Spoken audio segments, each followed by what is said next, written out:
اعوذ باللہ من الشیطان الرجیم بسم اللہ الرحمن الرحیم۔ السلام علیکم پیارے ساتھیوں، کیسے ہیں آپ؟ امید ہے ٹھیک ہوں گے۔ اللہ آپ کو خوش رکھے، سلامت رکھے اور آباد رکھے، اور ہمیشہ ایک دوسرے کے لیے دعا گو رہیے۔ ورنہ سحری کے بعد میں سوتی نہیں ہوں، مجھے نیند نہیں آتی، اور نیند آ بھی جائے تو کالج جانا ہوتا ہے، اس لیے میں گھر کے کام ویسے بھی میرے پسندیدہ چیز ہے نا، تو گھر کے کام کاج کر لیے، تو ابھی ہے تھوڑا ٹائم، کچھ دیر بعد تو مجھے جب روزہ لگ جائے گا تو پھر میرا بات کرنے کو دل نہیں چاہے گا نا، تو سوچا یہی ہے کہ ابھی آپ لوگوں سے نا ایک چھوٹی سی بات کر لوں، بہت مزیدار بات ہے، ایک چھوٹی سی کہانی سناتی ہوں نا، تو پھر اس کے بعد اپنی بات جاری رکھوں گی۔ ایک شاعرہ تھی نا، ان کا نام تھا عنایات عزیات۔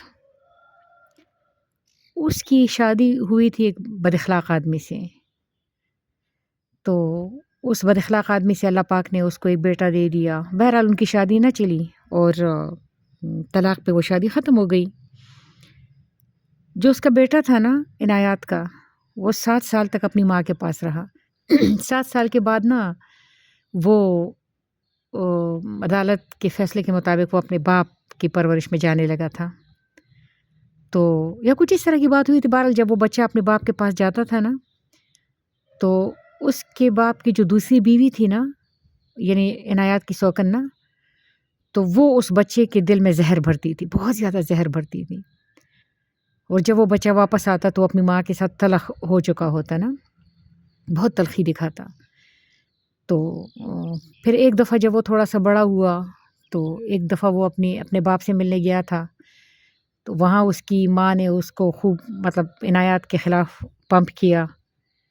تو جب وہ بچہ واپس آیا نا، تو عنایات چونکہ کچھ دن بعد آیا تھا تو عنایات نے اپنے بازو کھول کے نا اپنے بچے کو ویلکم کرنے کے لیے کہ میں اسے گلے لگاؤں گی، تو اس بچے نے ایک عجیب بات کی۔ اس نے اپنی ماں کو دیکھا اور طنز سے کہا، کیسی ہو خالہ؟ وہ جو جملہ تھا نا وہ عنایات کو لگ گیا، بس اس جملے نے عنایات کی جان لے لی بعد میں۔ اس کے بعد نا عنایات اداس رہنے لگی، دکھی رہنے لگی، اس کو وہ بات بہت زیادہ فیل ہوئی تھی، اور اس کے بعد عنایات نے ایک شاعری کی نا، ایک نظم لکھی۔ وہ نظم میں آپ لوگوں کو سناتی ہوں۔ وہ کہتی ہے، ہم کسی کے مالک نہیں اور نہ کوئی ہمارا مالک ہے، زندگی بدلتی رہتی ہے اور لوگ بدلتے رہتے ہیں، اور کچھ بھی ہمیشہ نہیں رہتا، حتیٰ کہ بچے بھی نہیں، وہ بچے بھی نہیں جنہوں نے ہمارے اندر سے جنم لیا ہو، جو ہمارے خون پر پل کر بڑے ہوئے ہوں، جن کی پیدائش کی اذیت ہم نے برداشت کی، یہاں تک کہ وہ بچہ بھی نہیں جو میری کچھ صفات اور میرے چہرے کی نقوش کا حامل ہے، یہاں تک کہ وہ بچہ بھی نہیں جس کی مسکراہٹ میری مسکراہٹ ہے، اور جس کی چھوٹی ٹیڑھی انگلی میری چھوٹی ٹیڑھی انگلی کی طرح ہے، یہاں تک کہ وہ بچہ بھی نہیں جسے میں نے دودھ کے ساتھ اپنی محبت بھی پلائی، یہاں تک کہ وہ بچہ بھی نہیں جس کی نیند کے لیے میں نے بے خوابیاں برداشت کی، یہاں تک کہ وہ بھی بدل جاتا ہے، یہاں تک کہ وہ بھی مجھے بھول جاتا ہے۔ اس نے ابھی زندگی دیکھی ہی نہیں، اس نے ابھی زندگی دیکھی ہی نہیں۔ عنایات نے یہ نظم اپنے بیٹے کے لیے لکھی، پھر اس کے بعد اس کو ایک روگ لگ گیا، وہ روگی ہو گئی، وہ روتی دھوتی اداس رہنے لگی، اور کچھ عرصے بعد اس نے اپنی جان لے لی۔ یہ عنایات کی نظم ہے۔ میں ویسے دل کے اندر اس بات کو زیادہ مانتی نہیں ہوں، میں کسی اور اسٹیٹ آف مائنڈ میں رہتی ہوں، مطلب مثال کے طور پہ میں نے شاید یہ بات پہلے بھی بتائی ہوگی کہ مجھ سے کسی نے پوچھا تھا کہ میں نے کہا تھا کہ میں تبدیلی کو نہیں مانتی، تو انہوں نے کہا کہ بہت عرصہ پہلے تم ماں کے پیٹ میں تھی، تو اب کیا تم سمجھتی ہو کہ تم ماں کے؟ میں نے کہا ہاں، لیکن تم لوگ نہیں سمجھو گے، اور واقعی میں ایسا سمجھتی ہوں، مجھے زیادہ تبدیلی دکھتی نہیں، مطلب میں جیسی پہلے تھی ویسی ابھی بھی ہوں، اور ویسی شاید ہمیشہ رہوں گی۔ تو نا میری ایک استاد تھی نا، اللہ تعالیٰ ان کو خوش رکھے، مہک علی نا، تو وہ مجھے ہمیشہ ایک بات سمجھایا کرتی تھی. وہ کہتی تھی کہ ساگر، بت نہ بنانا، بتوں کے نصیب میں ہے ٹوٹنا.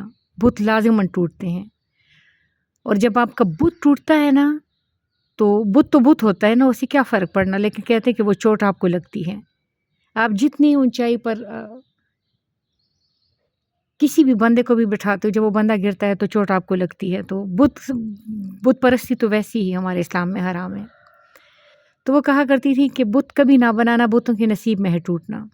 اور وہ اپنے بارے میں بتایا کرتی تھی کہ میں نے بھی بڑے بت بنائے لیکن وہ ٹوٹتے رہے، کہ بتوں کے ٹوٹنے سے نا بندے کو درد بہت زیادہ ہوتا ہے. تو یہ ابھی مجھے یہ عنایات کی نظم کیوں یاد آ گئی، یا عنایات کی بات کیوں یاد آ گئی. میری ایک، آپ سمجھے کہ ایک چیلا نہیں ہوتا، ایک چیلا ہے نا، تو وہ بہت محبت کی دعوے دار تھی کہ میں آپ سے بہت زیادہ محبت کرتی ہوں، عشق کرتی ہوں، فلاں ڈھمکان. پھر اس کے بعد اس نے اور استاد بنا لیے تو میری بے ادبی کر دی. جب اس کو اور استاد مل گئے نا تو اس نے میری شان میں شدید گستاخی کر دی، بہت زیادہ بے ادبی کر دی. تو میں جب وہ دیکھتی تھی تو میں نے کہا یا اللہ، یہ دیکھیں نا، وقت بدلتا ہے، ہر چیز بدلتی ہے، ہر چیز بدل جاتی ہے. سرسری سطح پہ دیکھے تو یہ دکھ دینے والی بات ہے. تو اس لیے اس سے جڑنا ہے جو کبھی نہیں بدلتا. اللہ پاک فرماتے ہیں نا، اور تیرے رب کے ہاں بات نہیں بدلا کرتی. تو وہ ایک ایسا غیرت مند ہے جو اپنی بات پہ قائم رہتا ہے. تو اس غیرت مند کے ساتھ لو لگانی ہے، اس غیرت مند کے ساتھ اپنا رشتہ جوڑنا ہے. باقی ہر چیز بدلنے والی ہے. اللہ تعالیٰ کو خوش رکھے. عنایات کے لیے بھی دعا کیجیے، چونکہ اس نے خودکشی کی تھی. تو تصویر بھی اس میرے پاس ہے لیکن وہ کبھی شیئر کروں گی. بہت پیاری خاتون تھی. اللہ تعالیٰ ان کی بخشش کرے اور ہم سب پہ اپنی مہربانی کرے. اللہ حافظ.